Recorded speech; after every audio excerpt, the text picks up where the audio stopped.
안녕하세요. 오늘은 정말 흥미로운 주제를 가져왔습니다.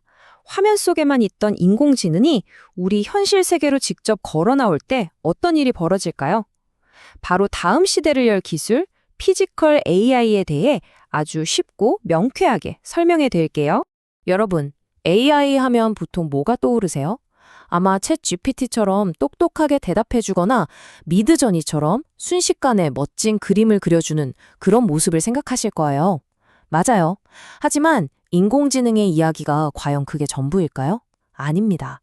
사실 스크린 너머에는 훨씬 더 거대하고 놀라운 세계가 펼쳐지고 있거든요. 그래서 오늘은 이런 순서로 한번 알아볼 겁니다. 스크린 밖으로 나온 AI가 대체 뭔지, 우리가 알던 디지털 AI랑은 어떻게 다른지, 그리고 이게 어떤 엄청난 잠재력과 또 무서운 위험을 동시에 가지고 있는지 살펴볼 거고요. 마지막으로 이 거대한 변화 속에서 바로 여러분이 어떤 기회를 잡을 수 있을지 그 핵심까지 제대로 짚어보겠습니다. 자, 그럼 첫 번째 파트부터 시작해 볼까요?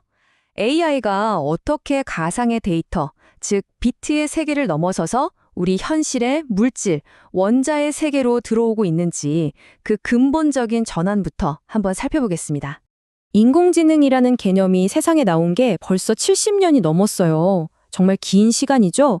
그동안 AI는 대부분 연구실 안에서 데이터를 분석하고 알고리즘을 만드는 우리 눈에 보이지 않는 후방 상업에 속해 있었어요.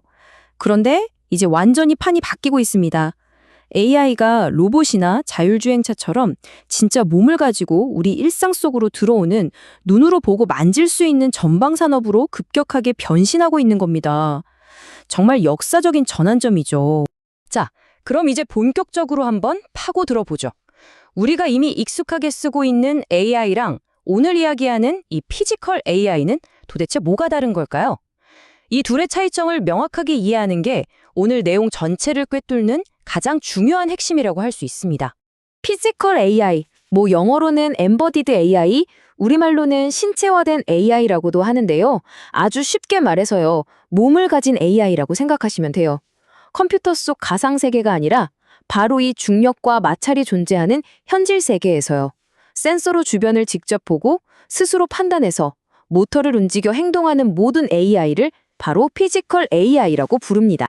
이 표를 보시면 그 차이가 한눈에 들어올 겁니다. 챗 GPT 같은 디지털 AI는 비트의 세계, 즉 가상 공간에서 놀잖아요. 그래서 실수를 해도 기껏해야 정보 오류, 우리가 환각 현상이라고 부르는 정도에서 끝나요. 그래서 유용하냐 재미있냐가 중요하죠. 하지만 자율주행차 같은 피지컬 AI는 원자의 세계, 즉 실제 물리 공간에서 움직입니다. 여기서의 실수는요, 바로 충돌, 파손, 심하면 사람의 목숨까지 앗아가는 끔찍한 사고로 이어질 수 있어요. 그래서 무엇보다 중요한 가치가 바로 안전과 신뢰입니다. 실수의 무게가 완전히 다른 거죠. 그럼 이런 피지컬 AI는 대체 어떻게 움직이는 걸까요? 이거 놀랍게도 우리 사람이랑 똑같아요. 먼저 카메라나 센서 같은 눈으로 주변 정보를 싹 수집하고요. 이게 바로 인지. 그 다음엔 AI라는 뇌가 그 정보를 바탕으로 지금은 이렇게 움직여야겠다 하고 결정을 내립니다. 이게 판단. 마지막으로 모터나 액추에이터 같은 근육을 움직여서 생각한 대로 실제 행동으로 옮기는 거죠. 이게 행동. 인지, 판단, 행동. 이 세 단계 꼭 기억해 두세요. 자, 이제부터가 진짜 재밌어집니다. 이 기술이 가진 어마어마한 잠재력과 바로 그 뒤에 숨어 있는 아주 치명적인 위험, 동전의 양면 같은 이 기술의 두 얼굴을 한번 제대로 들여다보겠습니다. 피지컬 AI가 가진 잠재력은요, 그냥 시키는 일만 반복하는 수준을 훨씬 뛰어넘습니다. 이 사례가 대표적이에요. 현대차의 로봇 아틀라스가 그냥 부품을 옮긴 게 아니고요. 누가 일부러 엉뚱한 곳에 놓아둔 부품을 스스로 이거 이상한데? 하고 인지하고 이건 치워야겠다 하고 판단해서 직접 행동으로 옮긴 거예요. 이건 미리 프로그래밍 된 게 아니라 돌발 상황에 대처하는 진짜 추론 능력을 보여준 겁니다. 정말 대단한 발전이죠. 자, 이 숫자 한번 보세요. 99.9%. 어떠세요? 이 정도면 거의 완벽한 거 아닌가? 굉장히 안전하게 들리죠. 1000번 중에 999번은 성공한다는 거니까요. 하지만 바로 여기에 무서운 함정이 숨어 있습니다. 디지털 세상에서 0.1%의 실수는 그냥 웃고 넘길 수 있는 오타나 사소한 버그일 뿐이에요. 하지만 물리적인 세상에선요, 그 0.1%의 실패 확률이라는 건 1000번 운행하면 반드시 한 번은 치명적인 사고가 날 수 있다는 뜻입니다. 현실 세계에서는 단 한 번의 실수도 용납될 수가 없는 거죠. 아니, 그럼 AI는 왜 실수를 하는 걸까요? 크게 세 가지 이유가 있어요. 첫째, AI는 자기가 배운 데이터 안에서만 똑똑해요. 한 번도 겪어보지 못한 돌발 상황, 이걸 엣지 케이스라고 하는데 이걸 만나면 당황할 수밖에 없죠. 둘째, 현실 세계는 갑자기 안개가 끼거나 비가 쏟아지는 것처럼 예측 불가능한 변수가 너무 많아요. 센서가 보는 정보 자체가 왜곡될 수 있다는 거죠. 그리고 가장 근본적인 이유는요, AI는 원래 100% 정답을 찾는 게 아니라 정답일 확률이 가장 높은 답을 찾는 방식으로 작동하기 때문입니다. 그렇다고 우리가 그냥 손 넣고 있는 건 절대 아니에요. 공학자들은 이 위험을 통제하기 위해 정말 똑똑한 전략들을 개발하고 있습니다. 예를 들면 똑똑한 AI 위에 이 선은 절대 넘지 마 하고 정해놓은 강력한 안전장치를 씌우는 하이브리드 제어 방식이 있고요. 또 현실과 똑같은 가상세계에서 수백만 번 사고를 내보면서 이렇게 하면 큰일 나는 거나를 미리 배우게 하는 심투렬 훈련도 있어요. 목표 달성보다 안전 규칙을 지켰을 때 더 큰 칭찬, 즉 보상을 주는 안전 강화 학습도 아주 중요한 방법이죠. 이건 해결 가능한 문제라는 겁니다. 자, 그럼 이제부터는 여러분들 얘기를 좀 해볼게요. 이 거대한 기술적 변화가 미래의 주인공이 될 바로 여러분의 커리어와 삶에 어떤 새로운 기회를 가져다 줄까요? 이제는 비싼 로봇을 큰 돈 주고 한 대 사는 시대가 점점 저물고 있어요. 산업의 패러다임 자체가 바뀌고 있거든요. 필요할 때마다 로봇의 능력을 빌려 쓰는, 마치 넷플릭스 구독하듯이 말이죠. 이걸 서비스형 로봇, RAAS라고 부르는데 이 시장이 앞으로 폭발적으로 성장할 겁니다. 제조업이나 물류 같은 전통적인 산업에도 구독 경제의 시대가 활짝 열리는 거죠. 이런 변화는 당연히 완전히 새로운 직업들을 만들어냅니다.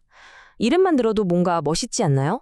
로봇이 사람들에게 위협적이지 않고 친근하게 느껴지도록 디자인하는 인간 로봇 경험 디자이너, 만약 AI 로봇이 사고를 냈을 때 그 법적인 책임을 누가 져야 할지 판단하는 AI 윤리 및 법률 전문가, 가상의 AI 두뇌를 현실의 공장 시스템과 어떻게 연결할지 큰 그림을 그리는 디지털 피지컬 융합 전략과 같은 직업들이요. 바로 여러분의 미래가 될 수 있는 아주 구체적이고 흥미로운 기회들입니다. 여기서 정말 재미있는 역설이 하나 등장합니다. 기술이 발전하면 발전할수록 역설적으로 가장 인간다움이 중요해진다는 사실이죠. 지금부터는 왜 여러분의 인간성이 미래 시대의 가장 강력한 무기가 되는지 그 이유를 한번 이야기해 보겠습니다. 이 문장이 오늘 이야기의 핵심을 꿰뚫고 있습니다. 한번 생각해 보세요. AI가 똑똑하게 생각하는 것도 대신해주고 힘든 육체 노동까지 대신해준다면 그럼 우리 인간은 뭘 해야 할까요? 인류는 필연적으로 우리는 왜 사는가? 무엇이 가치 있는 삶인가? 같은 근본적인 질문에 부딪히게 될 겁니다. 바로 인간 본질에 대한 탐구가 시작되는 새로운 AI 르네상스 시대가 열리는 거죠. 이 새로운 르네상스 시대가 원하는 인재는 어떤 사람일까요? 바로 여러 분야를 넘나드는 르네상스형 인재입니다. 로봇의 몸을 이해하는 기계공학 지식, AI라는 뇌를 이해하는 데이터 과학 지식, 그리고 이 엄청난 기술의 올바른 목적과 윤리, 즉 영혼을 불어넣을 수 있는 인문학적, 예술적 소양, 이 세 가지가 아름답게 융합된 사람이 미래를 이끌어갈 겁니다. 여러분이 지금 전공 공부만 파고들 게 아니라 다양한 분야에 관심을 가져야 하는 이유가 바로 여기에 있는 거예요. 자, 이제 오늘 이야기의 마지막 결론으로 넘어가 보겠습니다. 이 피지컬 AI 시대에 여러분이 가져야 할 궁극적인 역할과 사명은 무엇일까요? 제가 오늘 여러분께 가장 강조하고 싶은 메시지입니다. 단순히 이 새로운 기술을 잘 배우고 사용하는 기술자에 머물러서는 안 됩니다. 그건 AI도 잘할 수 있는 일이에요. 여러분은 그 기술의 주인이 되어야 합니다. 이 강력한 기술이 어떤 방향으로 나아가야 할지, 어떤 인간적인 가치를 지켜야 할지를 결정하는 시스템의 설계자이자 감독관이 되어야 한다는 뜻입니다. 오늘 이야기는 이 질문으로 마무리하겠습니다. AI가 점점 우리가 하는 일들을 대신하게 될 겁니다. 그러면 우리의 정체성은 더 이상 직업이나 하는 일에서만 나오지 않게 되겠죠? 그렇다면 우리는 무엇으로 우리의 존재 가치를 증명해야 할까요? AI가 우리가 하는 일을 자동화할 때 당신은 우리가 누구인지를 어떻게 정의하시겠습니까? 이 질문에 대한 여러분 각자의 답을 찾아가는 그 과정이야말로 AI 시대를 살아갈 여러분에게 주어진 가장 중요하고 위대한 과제일 겁니다.